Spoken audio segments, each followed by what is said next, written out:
ये नाम रूप बाहर से मिला, तुम चेतन निराकार ब्रह्म हो। ना तुम्हारी कोई जाति है, न गुण है, न गोत्र है, न रूप है, न आकार प्रकार है, आप निराकार सच्चिदानंद हो।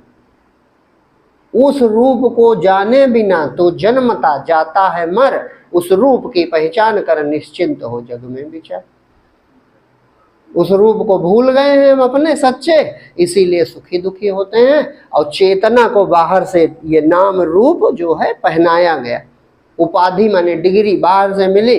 अब जीव ने पकड़ लिया कि अरे यही हमारा रूप है, और यही हमारा नाम है, यही हमारी जाति है, यही हमारी उम्र है, और ये तुम्हारा कुछ भी नहीं, सब छूटेगा। ये पर स्वभाव है।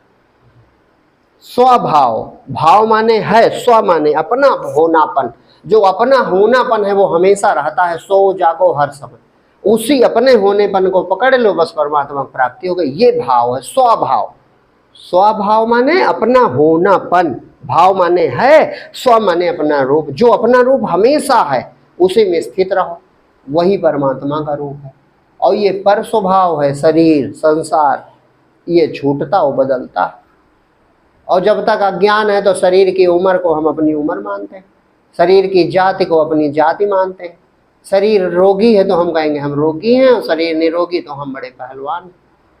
ज्ञानी है तो ज्ञानी है, अज्ञान है तो अज्ञानी है। ये सब संसार है, और तुम इसके साक्षी सत्ता जो चेतना है वो परमात्मा।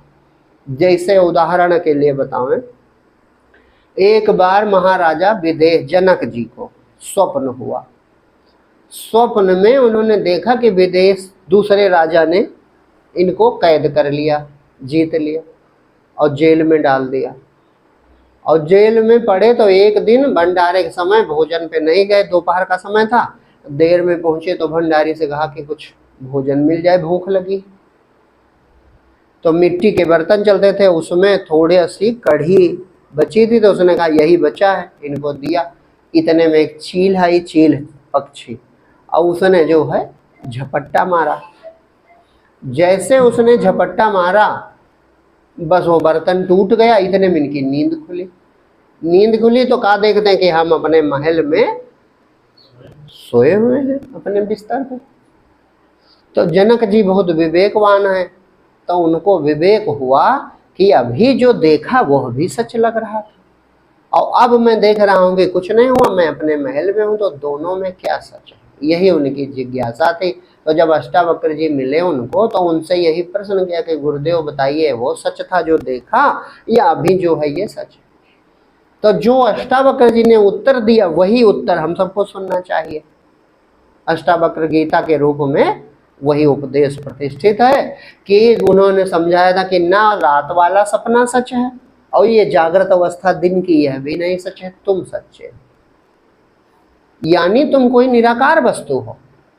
जब तुम इसका जागृत का होश नहीं होता तब स्वप्न देखते हैं, और जब स्वप्न देखते हैं, जब हम स्वप्न देखते हैं तो जागृत का कुछ भी होश नहीं रहता। कि रहता? जागृत के शरीर का प्रयोग करते हैं? न जागृत के शरीर का प्रयोग करते हैं, न जागृत का होश रहता है। यानी इसका मतलब आप कोई अलग चीज हो। इस जागृत के शरीर, जागृत की धरती, आकाश, सृष्टि छोड़कर तुम रह सकते हो, लेकिन ये तुम्हारे बिना नहीं रह सकता। वहां स्वप्न की दूसरी सृष्टि, धरती, आकाश, पशु पक्षी, अपना शरीर दूसरा, सब दूसरा, लेकिन तुम्हें सच लगता है। कब तक? जब तक सो रहे हो। लेकिन जब जगे तो सब मिट गया। ये नहीं मिटा, सब तो मिटा, लेकिन कुछ बचा, वो तुम बच गए, दृष्टा बच गया। तो दृष्टा भ्रम था कि हम आंख से देखते, वहां आंखें थी ना भाई, दूसरा शरीर नकली था कि नहीं था, और उसमें आंखें भी थी। तो भ्रम था कि आंख से देखते, भ्रम था पैर से चलते हैं। और सच्चाई क्या थी? सच्चाई यही थी, बिनु पग चले सुने, बिनु काना कर, बिनु करम करे, बिधि नाना आनंद रही, सकल रस भोगी, बिनु बाणी बक्ता बढ़ जोगी। यानी सच्चाई ये थी कि वो इंद्रिय और शरीर का भ्रम था, तुम निराकार ही सब कर सकते हो। यही हाल यहाँ है। ये सब झूठा, शरीर, संसार, ये माया है, लेकिन तुम सच्चे हो।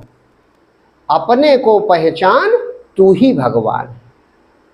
अपनी पहचान कर लो, लख लो सत्य, स्वरूप, स्वरूप माने अपना रूप रख लो,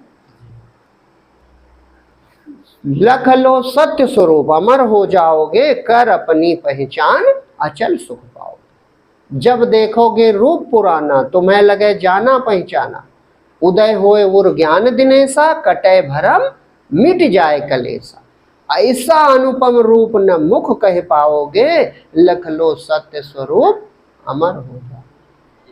तो यही भक्ति पूर्ण है कि अपना स्वरूप पहचानो। देखो माता सबरी के सामने भगवान राम हैं प्रत्यक्ष, फिर भी कहते हैं मम दर्शन फल परम अनूपा, जीव पाव निज सहज स्वरूपा। यानी जीव अपना सच्चा स्वरूप पा जाए, यानी अपना रूप ये नहीं है जिसे अपना रूप माने बैठे, वही सच्ची भक्ति है।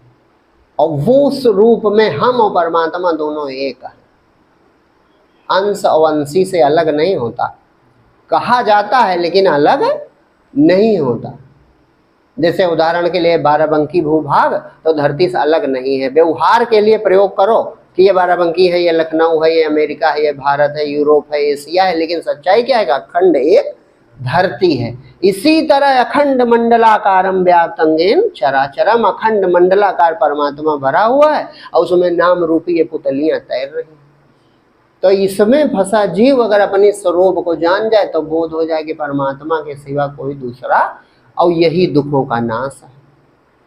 इसी अवस्था को प्राप्त करके सब दुख समाप्त हो जाते हैं, सब दुखों का नाश, सब कष्ट समाप्त। जैसे अपना हो स्वरूप बोध हुआ, जही जाने जग जाए हेराई, जागे जथा स्वप्न भ्रम जाए। शंकर जी ने कहा कि एक ऐसी चीज है जिसे जान लेने से ये जगत ही गायब हो जाता है। कहा कैसे गायब हो जाता? कहा जैसे नींद से जागने स्वप्न कहाँ गया जीव बता नहीं सकता, इसी तरह अपने स्वरूप का बोध हो जाए, जगत गायब, सारे दुख मिट गए। फिर प्रारब्ध बस जो शेष बचेगा तो परमात्मा चलाता रहेगा। यही भाव वाली भक्ति है पूर्ण। भाव से भजन यही है कि परमात्मा को उपस्थित मानो। एक और बात, वो मिलेगा या नहीं मिलेगा, प्रकट होगा या नहीं प्रकट होगा, परमात्मा स्वतंत्र है, जो मर्जी हो वो करे। लेकिन फिर भी शंकर जी जगत गुरु हैं, वो कहते हैं कि प्रेम से प्रकट हो तो मैं जान, यानी भगवत प्रेम हो जाए, परमात्मा में प्रेम लग जाए कि प्रभु तुम हमारे हो, हम तुम्हारे, हम अज्ञानी आपका रूप नहीं जानते, लेकिन फिर भी आप हो, आप ही हमारी सांसें चलाते हो, आप ही हमारा भोजन पचाते हो, आपके वजह से हम जीवित हैं, तो आप अपना बना लें, बाकी आपकी मर्जी, जैसा चाहे वैसा करें। ये जो शरणागति का भाव है यही जीव का कल्याण कर दे, और यही सच्चा भजन है।